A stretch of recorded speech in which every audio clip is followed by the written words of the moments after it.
as the greatest demonstration for freedom in the history of our nation.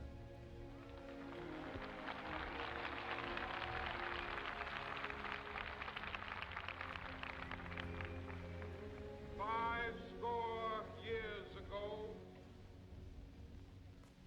a great American in whose symbolic shadow we stand today signed the Emancipation Proclamation. This momentous decree came as a great beacon light of hope to millions of Negro slaves who had been seared in the flames of withering injustice. It came as a joyous daybreak to end the long night of their captivity. But 100 years later, the Negro still is not free. 100 years later, the life of the Negro is still sadly crippled by the manacles of segregation and the chains of discrimination. 100 years later, Negro lives on a lonely island of poverty in the midst of a vast ocean of material prosperity. 100 years later,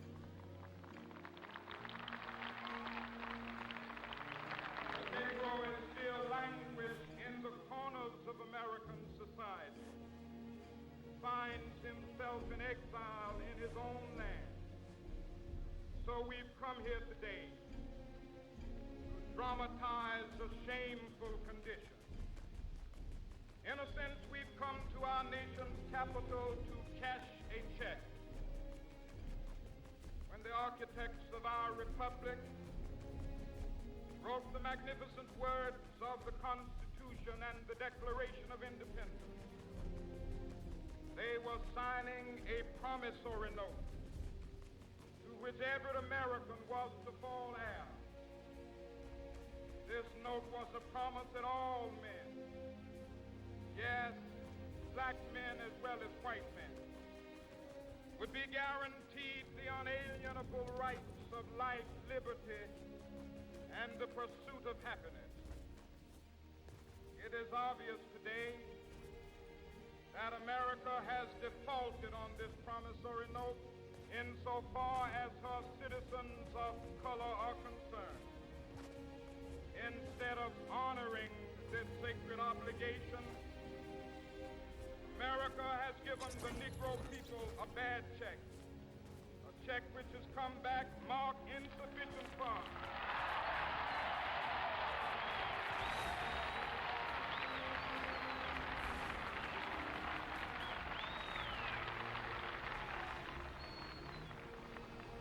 But we refuse to believe that the Bank of Justice is bankrupt.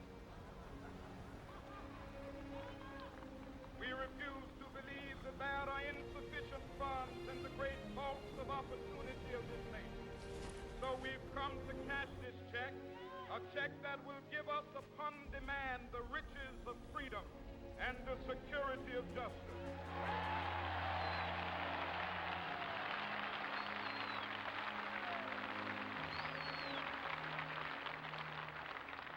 We have also come to this hallowed spot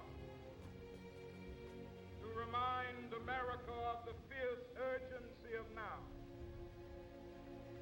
This is no time to engage in the luxury of cooling off or to take the tranquilizing drug of gradualism.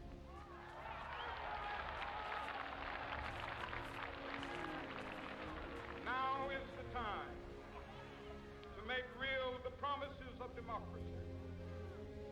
Now is the time to rise from the dark and desolate valley of segregation to the sunlit path of racial justice.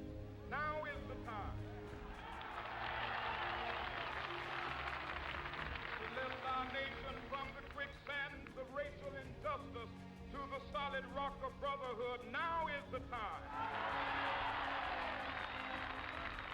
make justice a reality for all of God's children. It would be fatal for the nation to overlook the urgency of the moment. This sweltering summit of the Negro's legitimate discontent will not pass until that is an invigorating autumn of freedom and equality. 1963 is not an end, but a beginning. Those who hope that the Negro needed to blow off steam and will now be content will have a rude awakening if the nation returns to business as usual.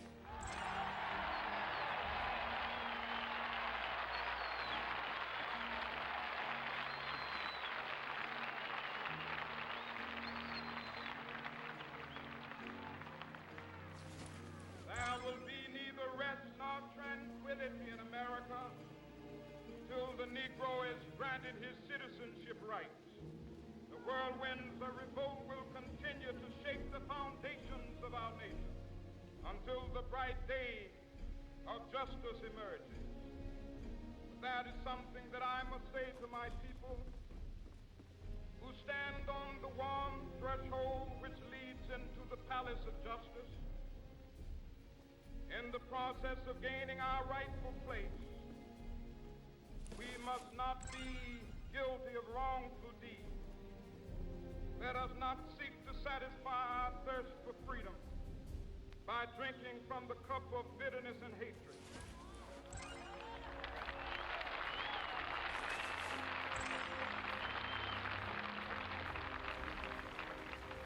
We must forever conduct our struggle on the high plane of dignity and discipline. We must not allow our creative protests to degenerate into physical violence. Again and again, we must rise to the majestic heights of meeting physical force with soul force.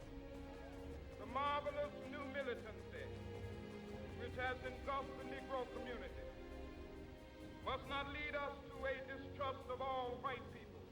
For many of our white brothers, as evidenced by their presence here today, have come to realize that their destiny is tied up with our destiny.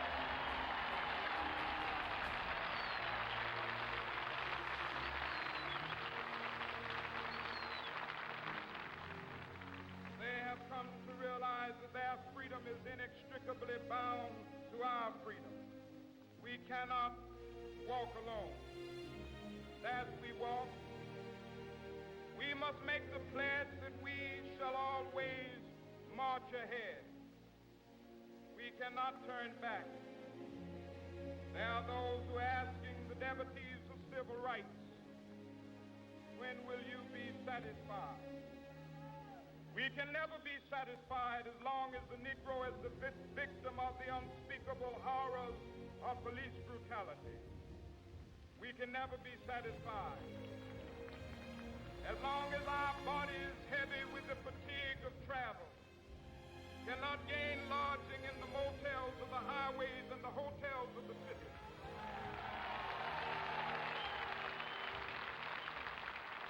We cannot be satisfied as long as the Negro's basic mobility is from a smaller ghetto to a larger one. We can never be satisfied as long as our children are stripped of their selfhood and robbed of their dignity by signs stating for whites only.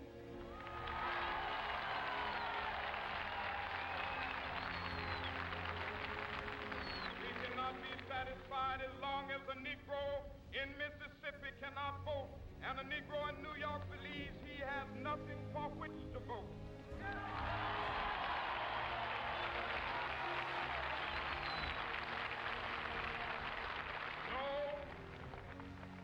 No, we are not satisfied, and we will not be satisfied until justice rolls down like waters and righteousness like a mighty stream.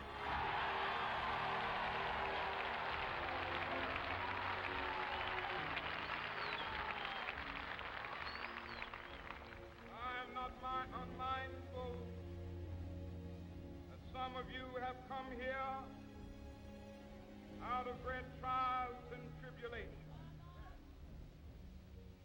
Some of you have come fresh from narrow jail cells. Some of you have come from areas where your quest for freedom left you battered by the storms of persecution, staggered by the winds of police brutality. You have been the veterans of creative suffering. Continue to work with the faith that unearned suffering is redemptive. Go back to Mississippi. Go back to Alabama. Go back to South Carolina. Go back to Georgia. Go back to Louisiana. Go back to the slums and ghettos of our northern cities, knowing that somehow this situation can and will be changed. Let us not wallow in the valley of despair. I say to you today, my friend,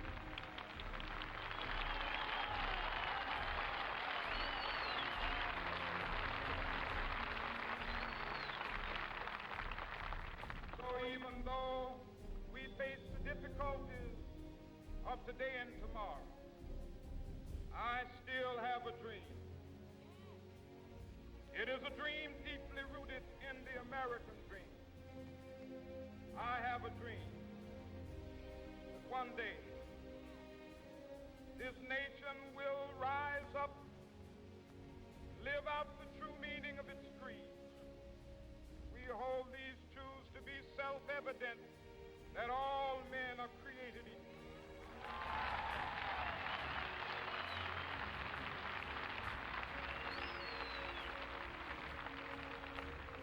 I have a dream